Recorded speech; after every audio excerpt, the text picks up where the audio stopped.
Today we are going to review subjects and predicates. The subject of the sentence is the naming part. It tells who or what did or does something.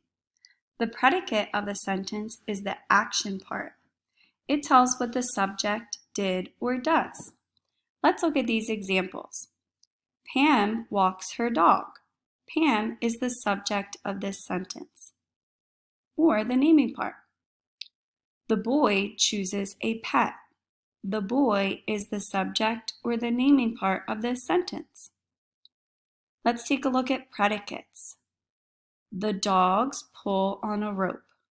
Pull on a rope is the predicate in this sentence. It includes the action part, and it tells what the subject did or does. Ben plays with his dog.